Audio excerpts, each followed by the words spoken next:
Halo, Assalamualaikum warahmatullahi wabarakatuh.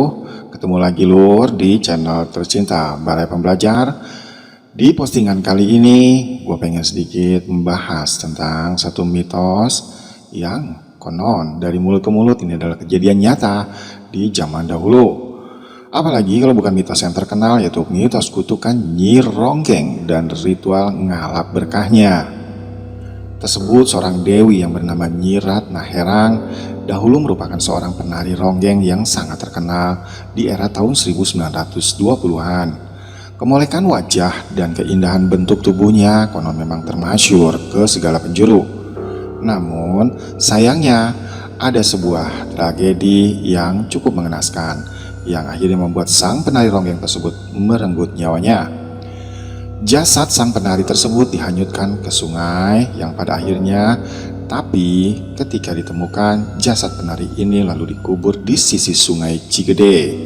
Saat ini makam Nyi Ratna Herang atau yang dikenal dengan penari ronggeng tersebut acap kali jadi objek mencari berkah para peziarah. Meskipun sesepuh kampung di sana melarang keras siapapun yang menziarahi makam Nyi Ratna Herang ini bertentangan dengan satu hal. Ada pakah gerangan khususnya bagi masyarakat di wilayah daerah Kuningan. Terlebih untuk kalangan pekerja seni, tidaklah mudah memang melupakan namanya. Di masa jayanya, nama Ratna merupakan sosok wanita yang memiliki kecantikan yang sangat termasyhur dan konon kecantikannya di atas rata-rata. Sebelum terjadinya tragedi pilu yang akhirnya dia alami, umurnya saat itu baru saja menginjak 19 tahun. Rambutnya yang panjang tergerai indah, bodinya yang sungguh aduhai saat itu. Bila disebutkan dalam istilah bahasa Sunda, kemolekan Ratna Herang semacam itu dihiaskan dengan kata-kata nugelis kawanti-wanti, endahna kabina-bina. Tiap kali ia tampil di atas panggung, mulai dari ujung rambut hingga ujung kuku, selalu jadi perhatian para kaum Adam saat itu. Konon para jawara maupun para bangsawan hingga rakyat jelata pun mabuk kepayang melihat kemolekan Ratna Herang ini. Di samping kecantikannya yang sempurna, konon Nyi Ratna Herang memang seorang ronggeng yang berbakat. Dia sangat tenar karena kemampuannya saat itu, tidak semata-mata karena kecantikannya belaka. Hampir tiap ada suatu acara hajatan, di pesta-pesta rakyat atau suatu perayaan besar, orang-orang selalu menggelar panggung dengan ronggeng Nyi Ratna Herang. Setiap kali Nyi Ratna Herang manggung, banyak sekali orang-orang yang menonton pertunjukan dan aksinya. Jangankan kaum pria, para kaum wanita pun banyak yang menyukai keindahan tarian dan tubuh sang penari yang fenomenal tersebut. Tidak sedikit kaum wanita yang bermimpi parasnya bisa secantik Nyi Ratna. Di satu perayaan, saat itu Nyi Ratna Herang diundang menjadi seorang bintang, dan kala itu hadirlah kaum menak atau biasa disebut bangsawan, orang-orang yang sangat kaya raya serta para jawara-jawara terkenal. Mereka berdatangan mendatangi acara tersebut. Mereka berlomba ingin menari bersama Nyi Ratna Herang.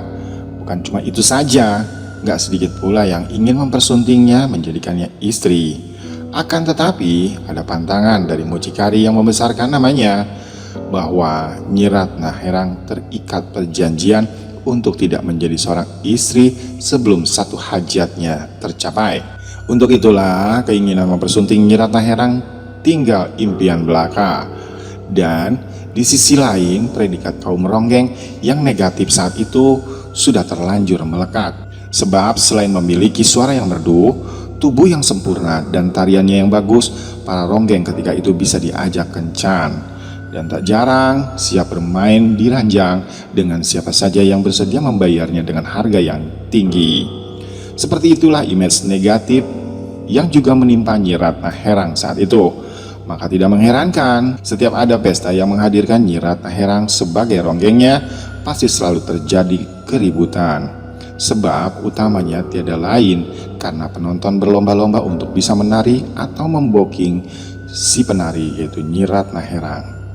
Pada satu waktu terjadilah keributan antara dua orang jawara yang jatuh hati kepada Nyi Ratna Herang. Mereka berebut ingin bercinta dengan sang penari ronggeng tersebut. Sebagai jawara mereka bersumpah, Siapa yang menang dalam pertarungan itu, maka dia yang berhak atas Nyi Ratna Herang malam itu. Maka puncaknya terjadilah pertarungan yang sangat sengit.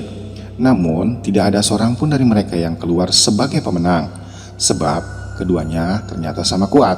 Tak disangka pertarungan memperebutkan Nyi Ratna Herang kali ini berbuah petaka.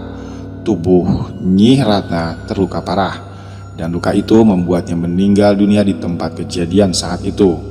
Dan sesaat sebelum Nyi Ratna Herang mengembuskan napas terakhirnya, dari bibirnya yang mungil terucaplah kutukan. Dan dia katakan, "Di sini, di daerah ini, tak akan ada perempuan yang secantik dirinya sampai usianya 19 tahun." Itulah bunyi kutukannya konon yang sangat fenomenal sampai dengan saat ini. Dari penuturan orang-orang tua di sana, kata-kata bertuah atau supata itu mengandung arti tidak akan ada perempuan yang cantik dengan rambut panjang tergerai sampai usianya 19 tahun di daerah tersebut. Oleh karenanya, maka jangan heran bila Ciherang, daerah Kuningan, cukup sulit menemukan gadis cantik yang berusia di bawah 19 tahun.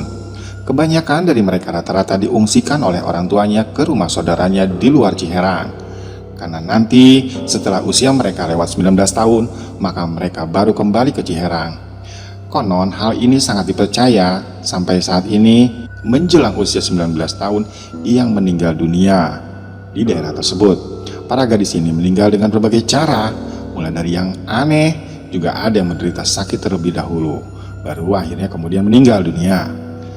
Makam Nyi Ratna Herang sesudah meninggal akibat tragedi pertarungan tersebut, konon mayatnya dihanyutkan di Sungai Cigede, dan hingga akhirnya jasad Nyi Ratna Herang ditemukan oleh warga setempat di blok Pamujaan yang tepatnya di desa Ciherang.